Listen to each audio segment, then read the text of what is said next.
In The Adventure of the Noble Bachelor, Sherlock Holmes tackles a puzzling case involving a high-profile wedding that goes horribly wrong when the bride vanishes without a trace right after the ceremony. The groom, a nobleman, is in a panic, and there's a lot more going on than just cold feet. As Holmes digs deeper, he uncovers secrets about the bride's past and pieces together the clues in his usual brilliant fashion. There's a mysterious letter, a splash in the lake, and a whole lot of drama that keeps you guessing until the very end. It's a mix of romance, mystery, and Holmes at his most observant and clever self. Story 10. The Adventure of the Noble Bachelor.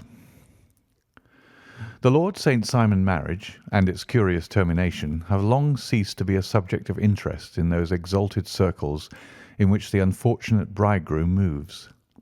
Fresh scandals have eclipsed it, and their more piquant details have drawn the gossips away from this 4-year-old drama. As I have reason to believe, however, that the full facts have never been revealed to the general public, and as my friend Sherlock Holmes had a considerable share in clearing the matter up, I feel that no memoir of him would be complete without some little sketch of this remarkable episode. It was a few weeks before my own marriage, during the days when I was still sharing rooms with Holmes in Baker Street, that he came home from an afternoon stroll to find a letter on the table waiting for him.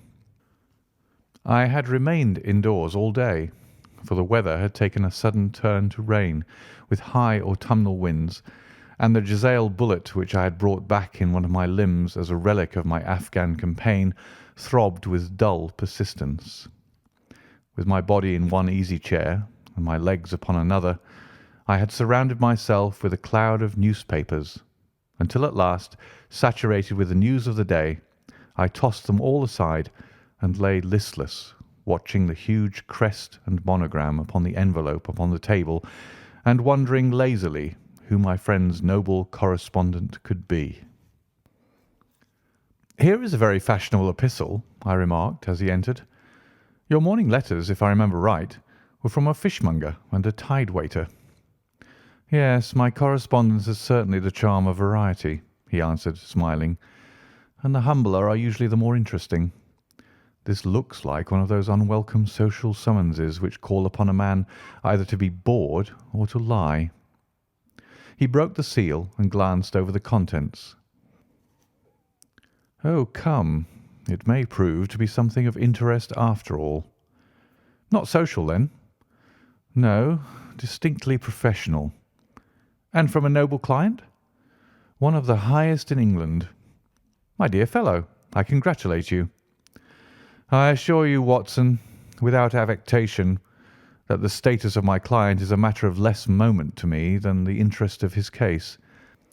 It is just possible, however, that that also may not be wanting in this new investigation. You have been reading the papers diligently of late, have you not?" "It looks like it," said I ruefully, pointing to a huge bundle in the corner. "I have had nothing else to do." "It is fortunate, for you will perhaps be able to post me up. I read nothing except the criminal news and the agony column. The latter is always instructive, but if you have followed recent events so closely, you must have read about Lord St. Simon and his wedding." "Oh, yes, with the deepest interest." "That is well. The letter which I hold in my hand is from Lord St. Simon. I will read it to you, and in return you must turn over these papers and let me have whatever bears upon the matter. This is what he says: "My dear Mr. Sherlock Holmes, Lord Backwater tells me that I may place implicit reliance upon your judgment and discretion. I have determined, therefore, to call upon you and to consult you in reference to the very painful event which has occurred in connection with my wedding. Mr. Lestrade, of Scotland Yard, is acting already in the matter, but he assures me that he sees no objection to your cooperation, and that he even thinks that it might be of some assistance. I will call at 4 o'clock in the afternoon, and should you have any other engagement at that time, I hope that you will postpone it, as this matter is of paramount importance. Yours faithfully, St. Simon." It is dated from Grosvenor Mansions, written with a quill pen, And the noble lord has had the misfortune to get a smear of ink upon the outer side of his right little finger," remarked Holmes as he folded up the epistle. "He says 4 o'clock. It's 3 now. He'll be here in an hour." "Then I have just time, with your assistance, to get clear upon the subject. Turn over those papers and arrange the extracts in their order of time, while I take a glance as to who our client is." He picked a red-covered volume from a line of books of reference beside the mantelpiece. "Here he is," said he, sitting down and flattening it out upon his knee. "Lord Robert Walsingham de Vere St. Simon, second son of the Duke of Balmoral. Arms azure, 3 caltrops in chief over a fess sable, born in 1846. He is 41 years of age, which is mature for marriage. Was Under Secretary for the Colonies in a late administration. The Duke, his father, was at one time Secretary for Foreign Affairs. They inherit Plantagenet blood by direct descent, and Tudor on the distaff side." "Ha! Well, there's nothing very instructive in all this. I think that I must turn to you, Watson, for something more solid." "I have very little difficulty in finding what I want," said I, "for the facts are quite recent, and the matter struck me as remarkable. I feared to refer them to you, however, as I knew that you had an inquiry on hand, and that you disliked the intrusion of other matters." "Oh, you mean the little problem of the Grosvenor Square furniture van. That is quite cleared up now, though. Indeed, it was obvious from the first. Pray, give me the results of your newspaper selections." "Here is the first notice which I can find. It is in the personal column of the Morning Post, and dates, as you see, some weeks back. A marriage has been arranged, it says, and will, if rumour is correct, very shortly take place, between Lord Robert St. Simon, second son of the Duke of Balmoral, and Miss Hattie Doran, the only daughter of Aloysius Doran, Esquire, of San Francisco, California, USA. That is all." "Terse and to the point," remarked Holmes, stretching his long, thin legs towards the fire. "There was a paragraph amplifying this in one of the society papers of the same week. Here it is. 'There will soon be a call for protection in the marriage market, for the present free trade principle appears to tell heavily against our home product. One by one the management of the noble houses of Great Britain is passing into the hands of our fair cousins from across the Atlantic. An important addition has been made during the last week to the list of the prizes which have been borne away by these charming invaders. Lord St. Simon, who has shown himself for over 20 years proof against the little god's arrows, has now definitely announced his approaching marriage with Miss Hattie Doran, the fascinating daughter of a California millionaire. Miss Doran, whose graceful figure and striking face attracted much attention at the Westbury House festivities, is an only child, and it is currently reported that her dowry will run to considerably over the 6 figures, with expectancies for the future. As it is an open secret that the Duke of Balmoral has been compelled to sell his pictures within the last few years, and as Lord St. Simon has no property of his own save the small estate of Birchmoor, it is obvious that the Californian heiress is not the only gainer by an alliance which will enable her to make the easy and common transition from a Republican lady to a British peeress." "Anything else?" asked Holmes, yawning. "Oh, yes, plenty. Then there is another note in the Morning Post to say that the marriage will be an absolutely quiet one, that it will be at St. George's, Hanover Square, that only half a dozen intimate friends will be invited, and that the party would return to the furnished house at Lancaster Gate which has been taken by Mr. Aloysius Doran. 2 days later, that is on Wednesday last, there is a curt announcement that the wedding had taken place, and that the honeymoon would be passed at Lord Backwater's place near Petersfield. Those are all the notices which appeared before the disappearance of the bride." "Before the what?" asked Holmes with a start. "The vanishing of the lady." "When did she vanish, then?" "At the wedding breakfast." "Indeed. This is more interesting than it promised to be. Quite dramatic, in fact." "Yes, it struck me as being a little out of the common." "They often vanish before the ceremony, and occasionally during the honeymoon, but I cannot call to mind anything quite so prompt as this. Pray let me have the details." "I warn you that they are very incomplete." "Perhaps we may make them less so." "Such as they are set forth in a single article of a morning paper of yesterday, which I will read to you. It is headed, 'Singular Occurrence at a Fashionable Wedding.' The family of Lord Robert St. Simon has been thrown into the greatest consternation by the strange and painful episodes which have taken place in connection with his wedding. The ceremony, as shortly announced in the papers of yesterday, occurred on the previous morning, but it is only now that it has been possible to confirm the strange rumours which have been so persistently floating about. In spite of the attempts of the friends to hush the matter up, so much public attention has now been drawn to it that no good purpose can be served by affecting to disregard what is a common subject for conversation. The ceremony, which was performed at St. George's, Hanover Square, was a very quiet one, no one being present save the father of the bride, Mr. Aloysius Doran, the Duchess of Balmoral, Lord Backwater, Lord Eustace, and Lady Clara St. Simon, the younger brother and sister of the bridegroom, and Lady Alicia Whittington. The whole party proceeded afterwards to the house of Mr. Aloysius Doran at Lancaster Gate, where breakfast had been prepared. It appears that some little trouble was caused by a woman whose name has not been ascertained, who endeavoured to force her way into the house after the bridal party, alleging that she had some claim upon Lord St. Simon.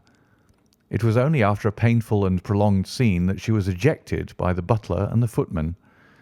The bride, who had fortunately entered the house before this unpleasant interruption, had sat down to breakfast with the rest, when she complained of a sudden indisposition and retired to her room. Her prolonged absence having caused some comment, her father followed her, but learned from her maid that she had only come up to her chamber for an instant, caught up an ulster and bonnet, and hurried down to the passage.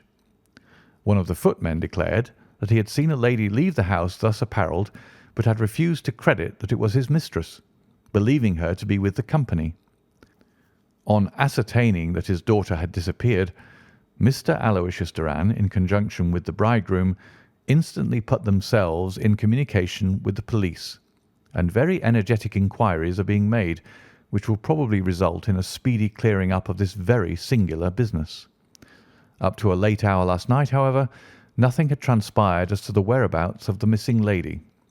There are rumours of foul play in the matter, and it is said that the police have caused the arrest of the woman who had caused the original disturbance, in the belief that from jealousy or some other motive she may have been concerned in the strange disappearance of the bride. And that is all? Only one little item in another of the morning papers, but it is a suggestive one. And it is that Miss Flora Miller, the lady who had caused the disturbance, has actually been arrested. It appears that she was formerly a danseuse at the Allegro, and that she has known the bridegroom for some years. There are no further particulars, and the whole case is in your hands now, so far as it has been set forth in the public press. And an exceedingly interesting case it appears to be. I would not have missed it for worlds. But there is a ring at the bell, Watson, and as the clock makes it a few minutes after 4, I have no doubt that this will prove to be our noble client. Do not dream of going, Watson, for I very much prefer having a witness, if only as a check to my own memory." "Lord Robert St. Simon," announced our page boy, throwing open the door. A gentleman entered with a pleasant, cultured face, high-nosed and pale, with something perhaps of petulance about the mouth, and with the steady, well-opened eye of a man whose pleasant lot it had ever been to command and to be obeyed. His manner was brisk, and yet his general appearance gave an undue impression of age, for he had a slight forward stoop and a little bend of the knees as he walked. His hair, too, as he swept off his very curly-brimmed hat, was grizzled round the edges and thin upon the top.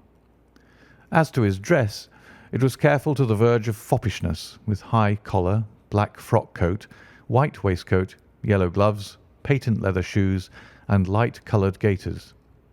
He advanced slowly into the room, turning his head from left to right, and swinging in his right hand the cord which held his golden eyeglasses.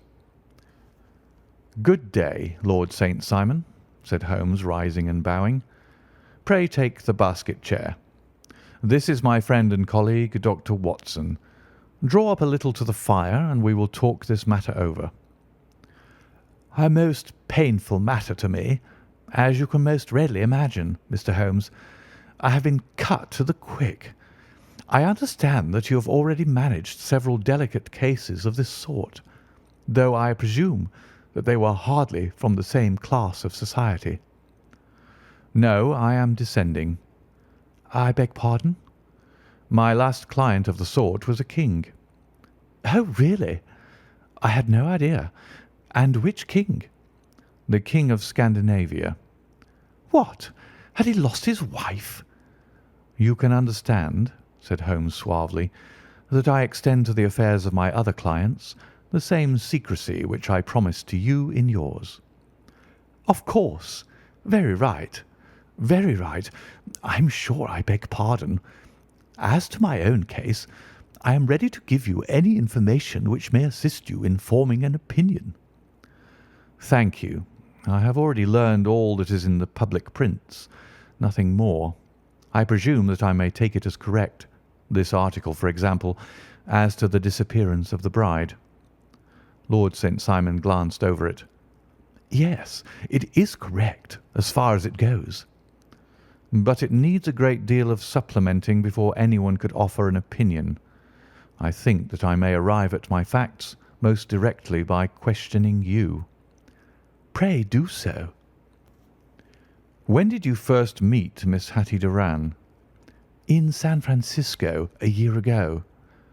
"You were travelling in the States?" "Yes." "Did you become engaged then?" "No." "But you were on a friendly footing?" "I was amused by her society, and she could see that I was amused." "Her father is very rich?" "He is said to be the richest man on the Pacific slope." "And how did he make his money?" "In mining. He had nothing a few years ago. Then he struck gold, invested it, and came up by leaps and bounds." "Now, what is your own impression as to the young lady's, your wife's character?" The nobleman swung his glasses a little faster and stared down into the fire. "You see, Mr. Holmes," said he, "my wife was 20 before her father became a rich man.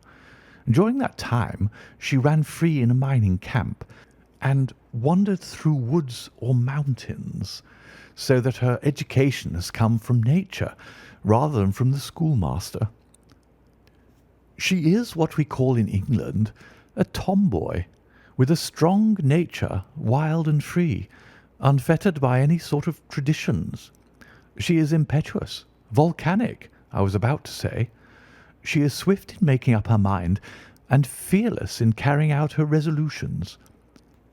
On the other hand, I would not have given her the name which I have the honour to bear," he gave a little stately cough, "had I not thought her to be at bottom a noble woman.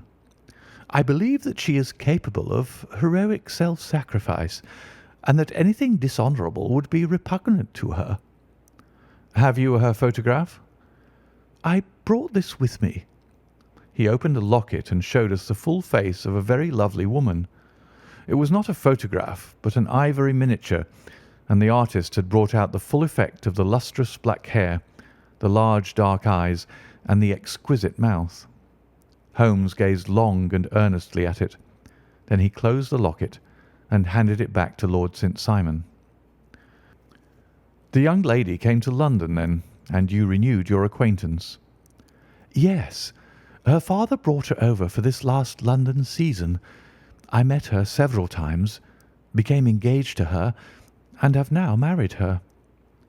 "She brought, I understand, a considerable dowry?" "A fair dowry. Not more than is usual in my family." "And this, of course, remains to you, since the marriage is a fait accompli?" "I really have made no inquiries on the subject."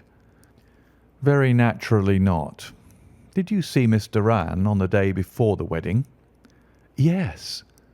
"Was she in good spirits?" "Never better. She kept talking of what we should do in our future lives." Indeed. That is very interesting. And on the morning of the wedding? She was as bright as possible, at least until after the ceremony. And did you observe any change in her then? Well, to tell the truth, I saw then the first signs that I had ever seen that her temper was just a little sharp. The incident, however, was too trivial to relate, and can have no possible bearing upon the case. Pray let us have it, for all that. Oh, it is childish. She dropped her bouquet as we went towards the vestry. She was passing the front pew at the time, and it fell over into the pew. There was a moment's delay, but the gentleman in the pew handed it up to her again, and it did not appear to be the worse for the fall. Yet when I spoke to her of the matter, she answered me abruptly, and in the carriage on our way home she seemed absurdly agitated over this trifling cause. Indeed. You say that there was a gentleman in the pew. Some of the general public were present then? Oh, yes. It is impossible to exclude them when the church is open. This gentleman was not one of your wife's friends? No, no. I call him a gentleman by courtesy, but he was quite a common-looking person. I hardly noticed his appearance. But really, I think that we are wandering rather far from the point. Lady St. Simon, then, returned from the wedding in a less cheerful frame of mind than she had gone to it. What did she do on re-entering her father's house? I saw her in conversation with her maid. And who is her maid? Alice is her name. She is an American and came from California with her. A confidential servant? A little too much so. It seemed to me that her mistress allowed her to take great liberties. Still, of course, in America they look upon these things in a different way. How long did she speak to this Alice? Oh, a few minutes. I had something else to think of. You did not overhear what they said? Lady St. Simon said something about jumping a claim. She was accustomed to use slang of the kind. I have no idea what she meant. American slang is very expressive sometimes. And what did your wife do when she finished speaking to her maid? She walked into the breakfast room. On your arm? No, alone. She was very independent in little matters like that. Then, after we had sat down for 10 minutes or so, she rose hurriedly, muttered some words of apology, and left the room. She never came back. But this maid Alice, as I understand, deposes that she went to her room, covered her bride's dress with a long ulster, put on a bonnet, and went out. Quite so. And she was afterwards seen walking into Hyde Park in company with Flora Miller, a woman who is now in custody, and who had already made a disturbance at Mr. Doran's house that morning. Ah, yes. I should like a few particulars as to this young lady, and your relations to her. Lord St. Simon shrugged his shoulders and raised his eyebrows. We have been on a friendly footing for some years. I may say on a very friendly footing. She used to be at the Allegro. I have not treated her ungenerously, and she had no just cause of complaint against me. But you know what women are, Mr. Holmes. Flora was a dear little thing, but exceedingly hot-headed and devotedly attached to me. She wrote me dreadful letters when she heard that I was about to be married, and to tell the truth, the reason why I had the marriage celebrated so quietly was that I feared lest there might be a scandal in the church. She came to Mr. Doran's door just after we returned, and she endeavoured to push her way in, uttering very abusive expressions towards my wife, and even threatening her. But I had foreseen the possibility of something of the sort, and I had 2 police fellows there in private clothes, who soon pushed her out again. She was quiet when she saw that there was no good in making a row. Did your wife hear all this? No, thank goodness, she did not. And she was seen walking with this very woman afterwards? Yes. That is what Mr. Lestrade of Scotland Yard looks upon as so serious. It is thought that Flora decoyed my wife out and laid some terrible trap for her."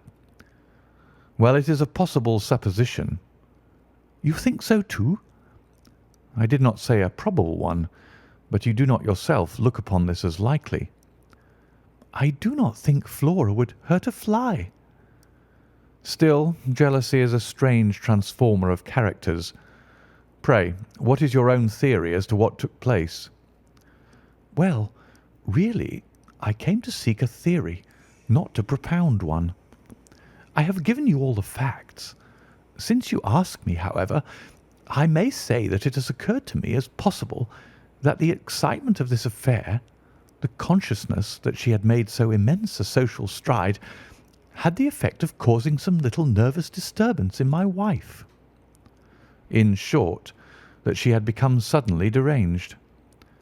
"Well, really, when I consider that she has turned her back, I will not say upon me, but upon so much that many have aspired to without success, I can hardly explain it in any other fashion." "Well, certainly that is also a conceivable hypothesis," said Holmes, smiling.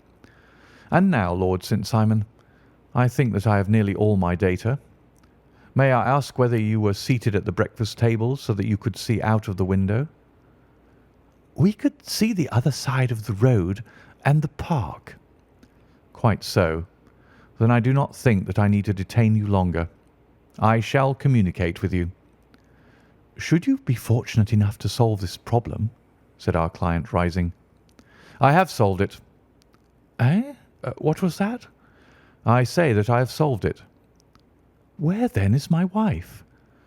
"That is a detail which I shall speedily supply." Lord St. Simon shook his head. "I am afraid that it will take wiser heads than yours or mine," he remarked, and bowing in a stately, old-fashioned manner, he departed. "It is very good of Lord St. Simon to honour my head by putting it on a level with his own," said Sherlock Holmes, laughing. "I think that I shall have a whisky and soda and a cigar after all this cross-questioning. I had formed my conclusions as to the case before our client came into the room." "My dear Holmes." "I have notes of several similar cases, though none, as I remarked before, which were quite as prompt. My whole examination served to turn my conjecture into a certainty. Circumstantial evidence is occasionally very convincing, as when you find a trout in the milk, to quote Thoreau's example." "But I've heard all that you've heard." "Without, however, the knowledge of pre-existing cases, which serves me so well. There was a parallel instance in Aberdeen some years back, and something on very much the same lines at Munich the year after the Franco-Prussian War. It is one of these cases. But hello, here is Lestrade. Good afternoon, Lestrade. You will find an extra tumbler upon the sideboard, and there are cigars in the box." The official detective was attired in a pea jacket and cravat, which gave him a decidedly nautical appearance, and he carried a black canvas bag in his hand. With a short greeting, he seated himself and lit the cigar which had been offered to him. "What's up, then?" asked Holmes with a twinkle in his eye. "You look dissatisfied." "And I feel dissatisfied. It's this infernal St. Simon marriage case. I can make neither head nor tail of the business." "Really? You surprise me." "Who ever heard of such a mixed affair? Every clue seems to slip through my fingers. I've been at work upon it all day." "And very wet it seems to have made you," said Holmes, laying his hand upon the arm of the pea jacket. "Yes, I've been dragging the Serpentine." "In heaven's name, what for?" "In search of the body of the Lady St. Simon." Sherlock Holmes leaned back in his chair and laughed heartily. "Have you dragged the basin of Trafalgar Square fountain?" he asked. "Why? What do you mean?" "Because you have just as good a chance of finding this lady in the one as in the other." Lestrade shot an angry glance at my companion. "I suppose you know all about it," he snarled. "Well, I have only just heard the facts, but my mind is made up." "Oh, indeed. Then you think that the Serpentine plays no part in the matter?" I think it very unlikely. Then perhaps you will kindly explain how it is that we found this in it. He opened his bag as he spoke and tumbled onto the floor a wedding dress of watered silk, a pair of white satin shoes, and a bride's wreath and veil, all discoloured and soaked in water. "There," said he, putting a new wedding ring upon the top of the pile. "There is a little nut for you to crack, Mr. Holmes." "Oh, indeed," said my friend, blowing blue rings into the air. "You dragged them from the Serpentine?" "No, they were found floating near the margin by a park keeper. They had been identified as her clothes, and it seemed to me that if the clothes were there, the body would not be far off." "By the same brilliant reasoning, every man's body is to be found in the neighbourhood of his wardrobe. And pray, what did you hope to arrive at through this?" "At some evidence implicating Flora Miller in the disappearance." "I am afraid that you will find it difficult." "Are you indeed now?" cried Lestrade with some bitterness. "I am afraid, Holmes, that you are not very practical with your deductions and your inferences. You have made two blunders in as many minutes. This dress does implicate Miss Flora Miller." "And how?" "In the dress is a pocket. In the pocket is a card case. In the card case is a note. And here is the very note." He slapped it down upon the table in front of him. "Listen to this. 'You will see me when all is ready. Come at once. F.H.M.' Now, my theory all along has been that Lady St. Simon was decoyed away by Flora Miller, and that she, with confederates no doubt, was responsible for her disappearance. Here, signed with her initials, is the very note which was no doubt quietly slipped into her hand at the door and which lured her within their reach." "Very good, Lestrade," said Holmes, laughing. "You really are very fine indeed. Let me see it." He took up the paper in a listless way, but his attention instantly became riveted, and he gave a little cry of satisfaction. "This is indeed important," said he. "Ha! You find it so?" "Extremely so. I congratulate you warmly." Lestrade rose in his triumph and bent his head to look. "Why," he shrieked, "you're looking at the wrong side." "On the contrary, this is the right side." "The right side? You're mad. Here is the note written in pencil over here." "And over here is what appears to be the fragment of a hotel bill, which interests me deeply." "There's nothing in it. I looked at it before," said Lestrade. "October 4th, rooms 8 shillings, breakfast 2 shillings 6pence, cocktail 1 shilling, lunch 2 shillings 6pence, glass sherry 8 pence. I see nothing in that." "Very likely not. It is most important all the same. As to the note, it is important also, or at least the initials are. So I congratulate you again." "I've wasted time enough," said Lestrade, rising. "I believe in hard work and not in sitting by the fire spinning fine theories. Good day, Mr. Holmes, and we shall see which gets to the bottom of the matter first." He gathered up the garments, thrust them into the bag, and made for the door. "Just one hint to you, Lestrade," drawled Holmes before his rival vanished. "I will tell you the true solution of the matter. Lady St. Simon is a myth. There is not, and there never has been, any such person." Lestrade looked sadly at my companion. Then he turned to me, tapped his forehead 3 times, shook his head solemnly, and hurried away. He had hardly shut the door behind him when Holmes rose to put on his overcoat. "There is something in what the fellow says about outdoor work," he remarked. "So I think, Watson, that I must leave you to your papers for a little." It was after 5 o'clock when Sherlock Holmes left me, but I had no time to be lonely, for within an hour there arrived a confectioner's man with a very large flat box. This he unpacked with the help of a youth whom he had brought with him, and presently, to my very great astonishment, a quite Epicurean little cold supper began to be laid out upon our humble lodging-house mahogany. There were a couple of brace of cold woodcock, a pheasant, a pâté de foie gras pie, with a group of ancient and cobwebby bottles. Having laid out all these luxuries, my two visitors vanished away like the genii of the Arabian Nights, with no explanation save that the things had been paid for and were ordered to this address. Just before 9 o'clock, Sherlock Holmes stepped briskly into the room. His features were gravely set, but there was a light in his eye which made me think that he had not been disappointed in his conclusions. "They have laid the supper, then?" he said, rubbing his hands. "You seem to expect company. They've laid for 5. "Yes, I fancy we may have some company dropping in," said he. "I am surprised that Lord St. Simon has not already arrived. Ha! I fancy that I hear his step now upon the stairs."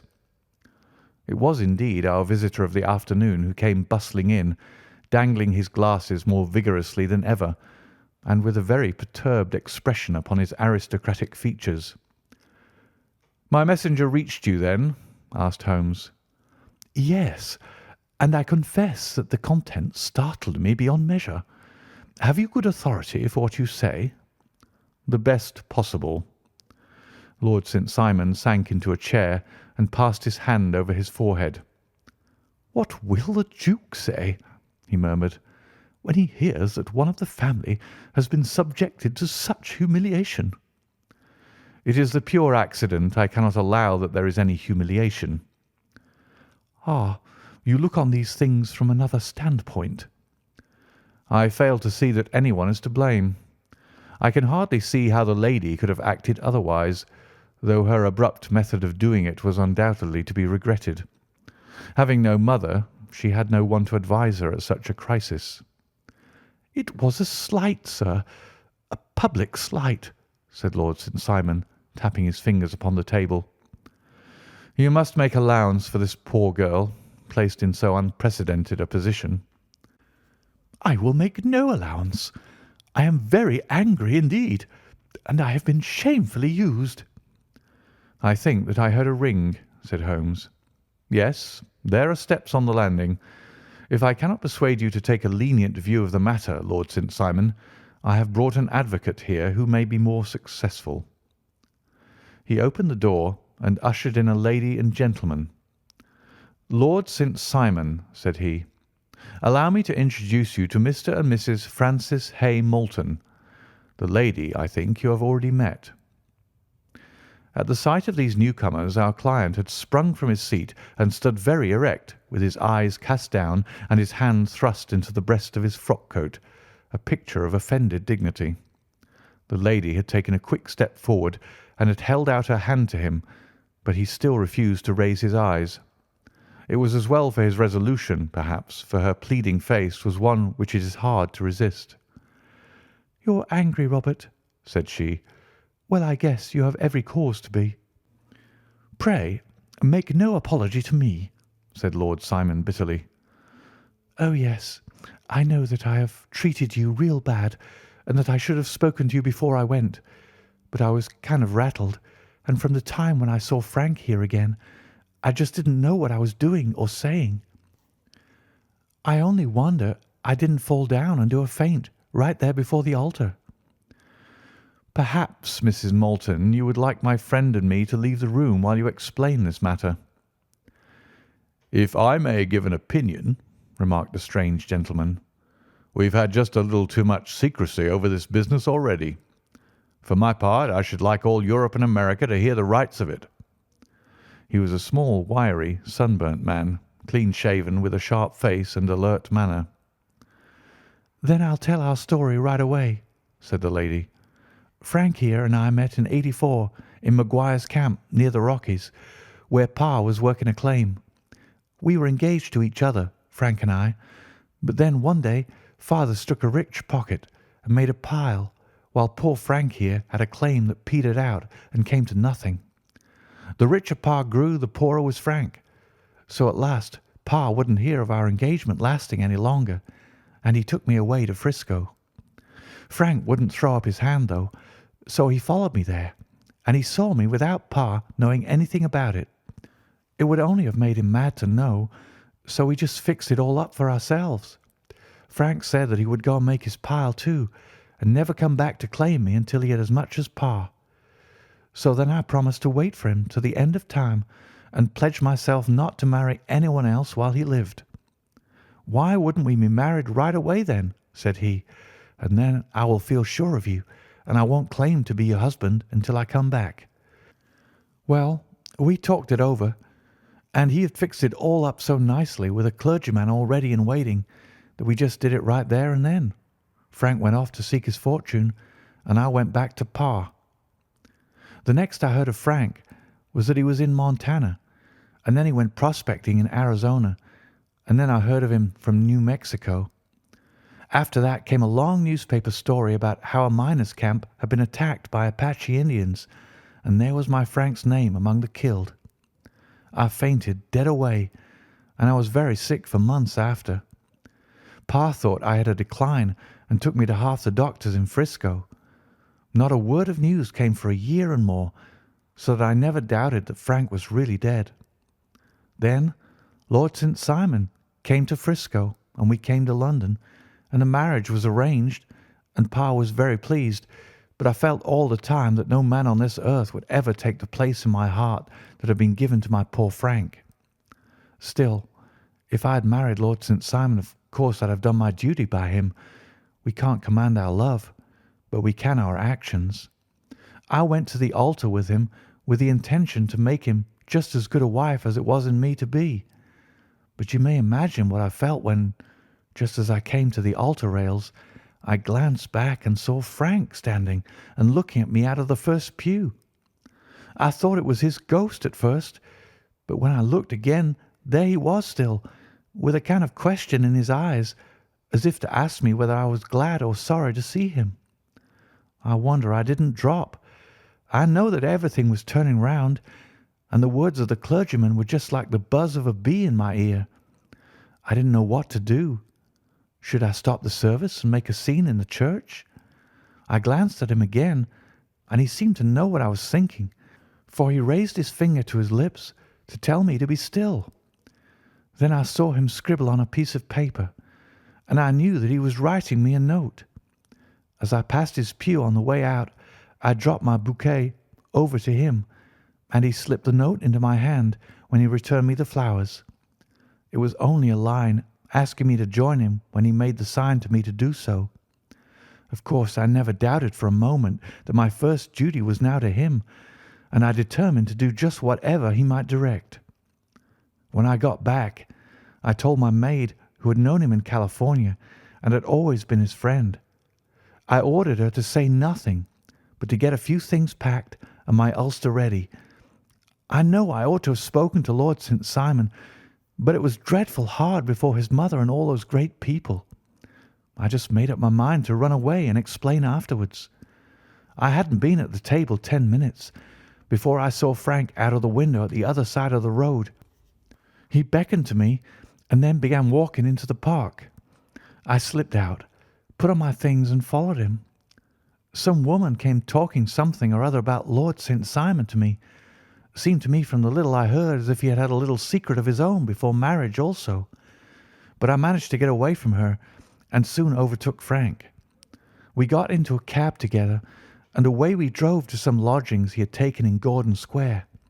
And that was my true wedding after those years of waiting. Frank had been a prisoner among the Apaches, had escaped, came on to Frisco, found that I had given him up for dead and had gone to England, followed me there, and had come upon me at last on the very morning of my second wedding. "I saw it in a paper," explained the American. "It gave the name and the church, but not where the lady lived." Then we had a talk as to what we should do, and Frank was all for openness. But I was so ashamed of it all that I felt as if I should like to vanish away and never see any of them again, just sending a line to Pa, perhaps, to show him that I was alive. It was awful to me to think of all those lords and ladies sitting round that breakfast table and waiting for me to come back. So Frank took my wedding clothes and things and made a bundle of them so that I should not be traced, and drop them away somewhere where no one could find them. It is likely that we should have gone on to Paris tomorrow, only that this good gentleman, Mr. Holmes, came round to us this evening, though how he found us is more than I can think, and he showed us very clearly and kindly that I was wrong and that Frank was right, and that we should be putting ourselves in the wrong if we were so secret.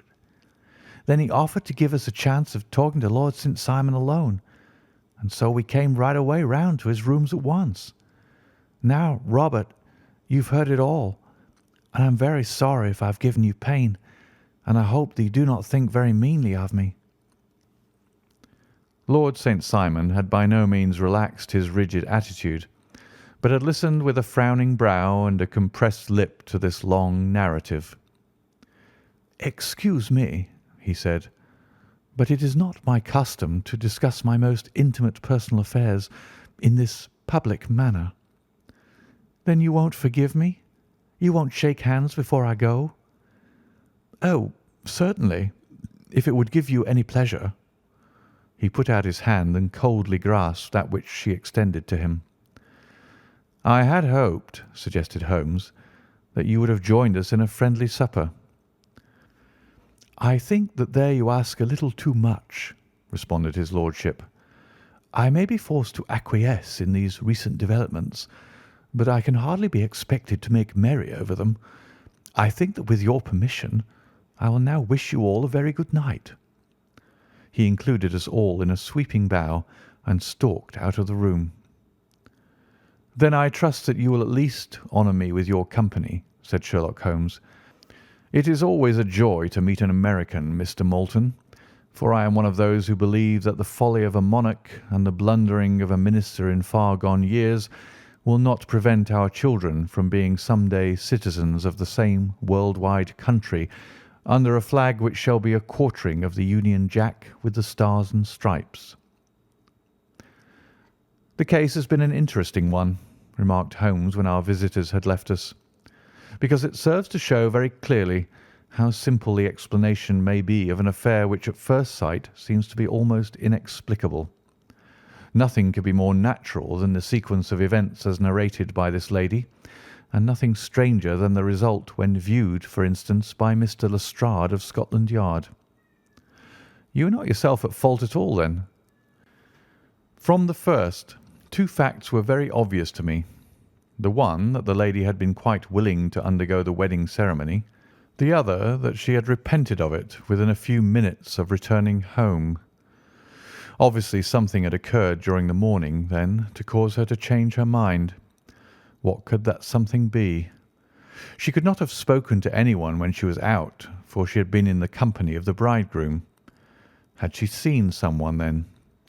If she had, it must be someone from America, because she had spent so short a time in this country that she could hardly have allowed anyone to acquire so deep an influence over her that the mere sight of him would induce her to change her plans so completely. You see, we have already arrived, by a process of exclusion, at the idea that she might have seen an American. Then, who could this American be, and why should he possess so much influence over her? It might be a lover, it might be a husband.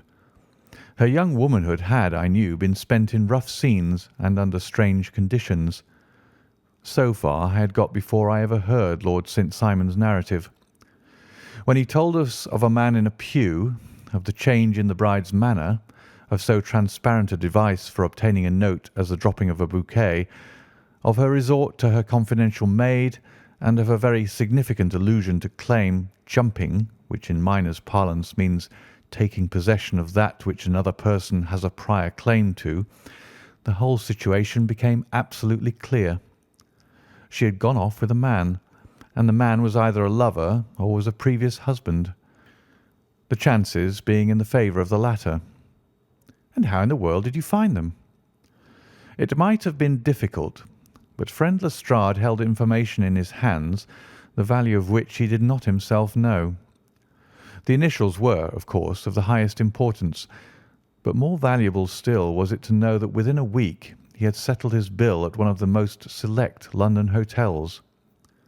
How did you deduce the select? By the select prices. 8 shillings for a bed and 8 pence for a glass of sherry pointed to one of the most expensive hotels. There are not many in London which charge at that rate. In the second one, which I visited in Northumberland Avenue, I learned by an inspection of the book that Francis H. Moulton, an American gentleman, had left only the day before, and on looking over the entries against him, I came upon the very items which I had seen in the duplicate bill. His letters were to be forwarded to 226 Gordon Square. So thither I travelled, and being fortunate enough to find the loving couple at home, I ventured to give them some paternal advice, and to point out to them that it would be better in every way that they should make their position a little clearer both to the general public and to Lord St. Simon in particular. I invited them to meet him here, and, as you see, I made him keep the appointment. But with no very good result, I remarked. His conduct was certainly not very gracious. "Ah, Watson," said Holmes, smiling, "perhaps you would not be very gracious either, if, after all the trouble of wooing and wedding, you found yourself deprived in an instant of wife and of fortune. I think that we may judge Lord St. Simon very mercifully, and thank our stars that we are never likely to find ourselves in the same position. Draw your chair up and hand me my violin, for the only problem we still have to solve is how to while away these bleak autumnal evenings." End of The Adventure of the Noble Bachelor.